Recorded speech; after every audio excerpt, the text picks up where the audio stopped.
Hello and welcome दोस्तों, स्वागत है आपका स्टेनो लाइब्रेरी यूट्यूब चैनल में। आज का जो हमारा वीडियो है वो रहने वाला है राजस्थान विद्युत विभाग में जो स्टेनो के लिए वैकेंसीज़ आई है या अन्य भी कोई वैकेंसी आई है उसके रिगार्डिंग। तो मेन अपना फोकस रहेगा स्टेनो के ऊपर। तो मैं ले चलता हूँ आपको वेबसाइट के ऊपर और दिखाते हैं, वहाँ करते हैं बात कि किस किस में कितनी कितनी पोस्टें आई हुई हैं। तो अभी नया अपडेट आया है कल ही, तो मैं आपको लेके चलता हूँ ऑफिशियल वेबसाइट पे। तो मैं ओपन कर लेता हूँ फ्री जॉब अलर्ट। मैंने ओपन कर लिया फ्री जॉब अलर्ट। तो फ्री जॉब अलर्ट टाइप करेंगे अपन गूगल में तो फ्री जॉब अलर्ट की टॉप में ऑफिशियल वेबसाइट आ जाएगी। यहाँ से आप इसको देख सकते हैं। तो फ्री जॉब अलर्ट की वेबसाइट पे मैं क्लिक कर लूँगा और यहाँ मैं डालूँगा RUVNL। तो RUVNL की पहले 1075 वैकेंसीज़ 1075 पोस्ट पर वैकेंसीज आई हुई थी, उसी को अभी कुछ ऐड और किया गया है, कुछ पद ऐड और कर दिए हैं। तो ये नई वैकेंसी आई है कल। आपको 1295 पद इसमें देखने को मिलेंगे। तो ये है न्यू अपडेटेड वैकेंसी, अभी कल ही इसका नोटिफिकेशन आया है। तो ये राजस्थान राज्य विद्युत उत्पादन निगम लिमिटेड में वैकेंसी आई है, वो मैं आप बात करेंगे इसके रिगार्डिंग। अब अपन देख लेते हैं कि एप्लीकेशन का प्रोसेस किस हिसाब से, कितनी इसकी फ़ीस है, डेट कब से कब तक भरा जाएगा, कितनी एज लिमिट होनी चाहिए, कौन कौन एलिजिबल है इसको भरने के लिए। तो वो वाली सारी चर्चा कर लेते हैं। और कितनी कितनी पोस्ट किस किस डिपार्टमेंट में है या क्या क्या पोस्ट अपने को मिलेगी इन टोटल 1295 वैकेंसीज़ में। तो 1295 टोटल तो स्टेनो के लिए नहीं है, पर कुछ वैकेंसीज़ हैं जो स्टेनो के लिए हैं। तो अपन बात कर लेते हैं। सबसे पहले बात करेंगे एप्लीकेशन प्रोसेस के बारे में। तो एप्लीकेशन प्रोसेस आप देख सकते हैं यहाँ पे एप्लीकेशन फ़ीस है। तो ये मैं थोड़ा जूम करके दिखा देता हूँ आपको। लो, एप्लीकेशन फ़ीस के बारे में अपन ने लिख रखा है इसने कि general and EWS if annual income of family is 2.5 lakh more than 16,000 change to 12,000 कि इन्होंने अभी जो एप्लीकेशन फ़ीस है वो पहले थी 1600 रुपये और अब इसको चेंज करके इन्होंने कर दिया है 1200 रुपये एप्लीकेशन फ़ीस या रजिस्ट्रेशन फ़ीस भी इसको बोल सकते हैं अपन। तो ये जनरल और EWS के लिए है जिनकी फैमिली इनकम 2.5 लाख से ऊपर हो, उनको पे करने पड़ेंगे रजिस्ट्रेशन फ़ीस के लिए 1200 रुपये। और एक दूसरी कैटेगरी आती है तो उसमें है general EWS if annual income of is less than 2.5 lakh ST SC BC MBC PWD PH 1400 change to 1000 means जो जनरल एंड EWS कैटेगरी में जो लोग आते हैं और उनकी फैमिली इनकम 2.5 लाख से कम है तो वो उनको पे करना पड़ेगा रजिस्ट्रेशन फ़ीस के लिए 1000 रुपीज़ ओनली। ओके। और इसके अलावा SC ST BC MBC उनके लिए कोई क्राइटेरिया इन्होंने नहीं बनाया है या कुछ ऐसा कुछ नहीं डाला है, उनको 1000 ही पे करना पड़ेगा। उनकी फैमिली इनकम 2.5 लाख हो या 2.5 लाख से ऊपर हो या 2.5 लाख से कम हो। ओके। तो एप्लीकेशन फ़ीस का या रजिस्ट्रेशन फ़ीस का आपको समझ में आ गया होगा। और इसका एक और मेंशन कर रखा है इसने कि मोड क्या रहने वाला है पेमेंट का। तो पेमेंट का मोड ऑनलाइन ही है, ऑनलाइन ही एक्सेप्टेबल होगा। इसके अलावा अगर आप ऑफलाइन करना चाहें तो ऑफलाइन नहीं होगा। और इम्पोर्टेंट डेट्स की बात कर लेते हैं अपन। तो स्टार्ट हो गए हैं एप्लीकेशन 7 जून 2021 से फॉर्म फिल होना स्टार्ट हो गए हैं। आज 13 तारीख हो गई। तो आज 7 और 5 12 मतलब 5 दिन 6, आज 6वां दिन है, 6वां दिन एंड होने को है।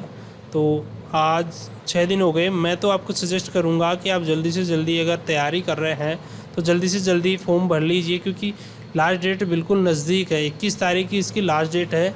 तो बाद में पता नहीं कि वेबसाइट कई कभार डाउन भी चली जाती है, तो आपको रजिस्ट्रेशन में कोई प्रॉब्लम ना हो, तो आप जल्दी से जल्दी फॉर्म को फिल कर लीजिए। ओके, तो एज लिमिट की बात कर लेते हैं। एज लिमिट है, अगर 1/1/2022 तक किसी की एज लिमिट 18 हो जाती है मिनिमम, पहले 21 थी, अब इसमें भी छूट दे दी है कि 18 ईयर्स हो जाती है 1/1/2022 को किसी व्यक्ति की एज, या बच्चा ही बोलेंगे 18 साल का, तो जो 18 साल अगर 1/1/2022 को डेट वो हो जाता है आयु उसका किसी भी बच्चे का, तो वो एलिजिबल है फॉर्म भरने के लिए। और मैक्सिमम एज 40 ईयर्स होना चाहिए। 40 ईयर से अगर अब आप अबो हो तो आप फॉर्म फिल नहीं कर सकते। और एज रिलैक्सेशन आपको एप्लीकेशन है SC/ST कैंडिडेट को, जो SC/ST को दिया जाएगा, वो आप PDF से देख सकते हैं। PDF या तो मैं वीडियो को डिस्क्रिप्शन में डाल दूंगा, या फिर यहाँ का लिंक मैं डिस्क्रिप्शन में डाल दूंगा, तो वहाँ से आप जाके देख सकते हैं, या फिर मैंने बता दिया यहाँ के भी आप देख सकते हैं ऑफिशियल नोटिफिकेशन के बटन के सामने क्लिक करके यहाँ से। ओके, तो वैकेंसी की डिटेल अपन जान लेते हैं कि कितने पद कौन सी वैकेंसी के लिए डिवाइड किए गए हैं। तो वो विथ क्वालिफ़िकेशन, भाई आपको क्वालिफ़िकेशन क्या क्या होनी चाहिए इस पद के लिए, तो अपन चर्चा करते हैं। पहली पोस्ट है असिस्टेंट पर्सनल ऑफिसर की, उसकी टोटल पोस्टें हैं वो है 11। इसके लिए आपको चाहिए डिग्री कौन कौन सी, PG की डिग्री होनी चाहिए, या डिप्लोमा होना चाहिए रेवेलिएंट कोई भी, या MBA या MSW, इन तीनों चारों में से कोई भी क्वालिफ़िकेशन या कोई भी डिग्री आपके पास है तो आप असिस्टेंट पर्सनल ऑफिसर के लिए फॉर्म भरने के लिए आप एलिजिबल हैं। ओके, दूसरा आता है जूनियर लीगल ऑफिसर। तो जूनियर लीगल ऑफिसर के लिए इसमें है टोटल 13 पोस्ट। इसके लिए आपसे डिग्री मांगी है लॉ की, आपके पास लॉ की डिग्री है तो आप जूनियर लीगल ऑफिसर के लिए अप्लाई कर सकते हैं। तीसरा इसका पोस्ट आता है जूनियर अकाउंटेंट। जूनियर अकाउंटेंट के लिए अच्छी पोस्टें हैं, 313 पद इन्होंने भरने हैं जूनियर अकाउंटेंट के।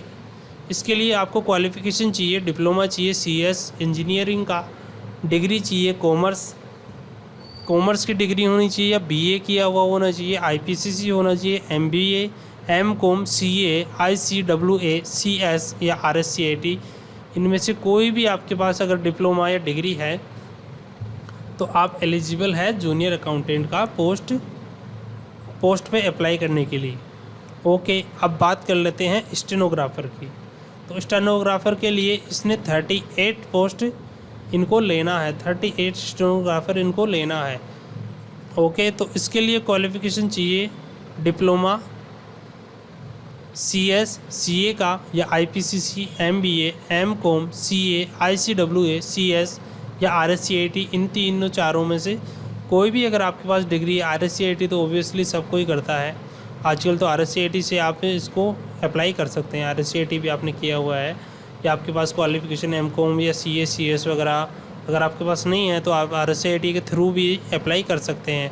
आपको टाइपिंग वगैरह का अच्छा नॉलेज होना चाहिए, शॉर्ट हैंड का ठीक ठाक नॉलेज होना चाहिए, वो अपन डिटेल में जानेंगे अभी नोटिफिकेशन के अंदर। और लास्ट एंड फाइनल जो वैकेंसी के लिए पोस्ट है, इसमें सबसे ज़्यादा पद भी इसमें ही है, जूनियर असिस्टेंट कॉमर्शियल असिस्टेंट। इनको 920 पद इसमें लेने हैं। तो इसके लिए क्वालिफ़िकेशन चाहिए senior secretary, diploma, degree, certificate CS engineer computer application का डिप्लोमा वगैरह, या RSCAT कोई भी किया हुआ होना चाहिए, तो आप अप्लाई कर सकते हैं। तो आपने रजिस्ट्रेशन का फ़ीस मैंने बता ही दिया, एज कितना क्या होना चाहिए बता ही दिया, लास्ट डेट क्या है वो बता ही दी आपको सब कुछ। तो अपन चलो अब नोटिफिकेशन को ओपन कर लेते हैं। नोटिफिकेशन में क्या क्या दिया हुआ है थोड़ा सा डिटेल में अपन जान लेते हैं। ज़्यादा नहीं जाएगा क्योंकि वीडियो काफ़ी लंबा हो जाएगा फिर। ये आप यहाँ से देख लेना कि कहाँ कहाँ क्या क्या होना चाहिए, मैं नोटिफिकेशन ये दे दूँगा। ये आपका है नॉन टीएसपी एरिया के लिए है 2 पोस्ट हैं और असिस्टेंट पर्सनल ऑफिसर के लिए 3 पोस्ट हैं टोटल। और किस किस में क्या क्या है वो आप डिटेल में देख सकते हैं इसमें पीडीएफ में। मैं थोड़ा सा स्टेनो का अपना स्कोप है तो थोड़ा सा मैं स्टेनो के बारे में बता देता हूँ आपको। तो इसको कर लेते हैं थोड़ा सा स्क्रॉल। अब इसकी थोड़ी सी सैलरी के बारे में अपन चर्चा कर लें। तो अभी आप हर कोई चाहता है कि कितनी सैलरी किस पोस्ट पे मिलेगी। तो असिस्टेंट पर्सनल ऑफिसर के लिए लेवल 11 का है और आपको 37,800 टोटल मिलेगी। इसमें फ़िक्स रेम्यूनरेशन मतलब पीटी पीरियड का मतलब 2 साल शुरू के में आपको मिलेगा। शुरुआत में आपको 26,500 रुपये पर मंथ मिलेगा। उसके बाद में 2 साल के बाद में आपको बेसिक सैलरी हो जाएगी 36,800 पर मंथ। इसमें टीएडीए वगैरह सब कुछ आ गया वो। और दूसरा है जूनियर लीगल ऑफिसर के लिए है 23,700 आपको स्टार्टिंग में मिलेगा। 2 साल के बाद में आपका एक्सटेंड होके 33,800 हो जाएगा। फिर जूनियर अकाउंटेंट के लिए है तो सेम वही है, पद का नाम अलग अलग है बस, और लेवल भी सेम है, लेवल 10 की है।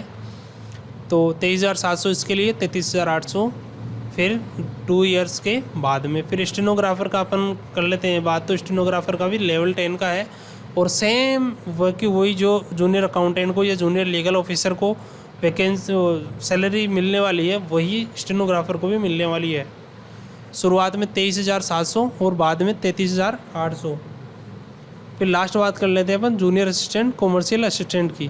तो ये लेवल 5 की वैकेंसी है। इसको शुरुआत में मिलेगा 14,600, 2 साल के बाद में एक्सटेंड होके 20,800 हो जाएगा। तो चलिए अपन फिर इसकी क्वालिफ़िकेशन वगैरह के बारे में इसने नोटिफिकेशन में भी डाला हुआ है, वो अपन ने चर्चा कर ही ली है। इसके बाद में अपन थोड़ा सा स्टेनोग्राफर के लिए या फिर ये आपका रेज रिलैक्सेशन का जो दिया हुआ है एक 2022 तक का इतना रेज रिलैक्सेशन हो जाएगा। 42 असिस्टेंट ऑफिसर के लिए 2 साल का या 3 साल का स्टेनोग्राफर के लिए, और ये दिया हुआ है। आगे अपन थोड़ा सा चल लेते हैं इसका। ये स्पोर्ट्स के लिए भी अगर कोई हो तो ये भी इन्होंने दिया हुआ है, ये आप नोटिफिकेशन में देख लेना। अपन बात कर लेते हैं। ये एक थोड़ा सा इसका फ़ोटोग्राफ का अपन चर्चा कर लेते हैं। 4x5 cm का एक थोड़ा सा बड़ा स्कैन फ़ोटो होना चाहिए जो पासपोर्ट साइज़ का फ़ोटो होता है। थोड़ा नीचे चलते हैं बताएगा ये। इसका सिलेबस क्या रहने वाला है ये भी अपन नेक्स्ट वीडियो में चर्चा करेंगे, क्योंकि ये वीडियो काफ़ी बड़ा हो जाएगा फिर। हाँ, स्टेनोग्राफर के लिए थोड़ा सा अपन चेंज कर लेते हैं चर्चा। तो इसमें स्टेनोग्राफर के लिए फेज फर्स्ट के लिए 40% वेट है, मतलब इसमें 5 सब्जेक्ट आएंगे। Reasoning, mental ability, mathematics, general knowledge, everyday science, Hindi grammar और इंग्लिश जनरल। हिंदी जनरल और इंग्लिश जनरल दोनों आएंगे। टोटल 5 सब्जेक्ट होने वाले हैं। डिटेल में आप इसको देख सकते हैं। और जो पेपर होगा सेकंड फेज का टेस्ट का, उसमें 60% आपको अचीव करना है, मतलब 60% उसका और 40% पेपर का। तो आप इंग्लिश शॉर्ट एंड टेस्ट के लिए 100 वर्ड पर मिनट आपको रिटन होना चाहिए। इसके लिए आपको 10 मिनट दिया जाएगा और ट्रांसक्रिप्शन के लिए 60 मिनट दिया जाएगा। टोटल मार्क रहने वाले हैं 100। और हिंदी शॉर्ट एंड के लिए आपको वही 100 वर्ड पर मिनट और 10 मिनट का एक डिक्टेशन दिया जाएगा। और इसके बाद में टाइपिंग डिक्टेशन आपको इसके लिए टाइम दिया जाएगा हिंदी कंप्यूटर के लिए 70 मिनट में, वो भी 100 मार्क का होगा। ओके, तो ये थी कुछ बातें स्टेनोग्राफर वैकेंसी को लेकर। तो आपने आई होप में कंप्लीट देख लिया होगा, तो समझ में आ गया होगा आपको। तो वीडियो को अभी यहीं एंड करते हैं और चर्चा करेंगे नेक्स्ट वैकेंसी के लिए। तो आप यूट्यूब चैनल को सब्सक्राइब कर लीजिए। आने वाले वैकेंसीज़ का कोई भी अपडेट आपसे मिस ना हो और आप अपडेट ले सकें सबसे पहले। जय हिंद, वंदे मातरम।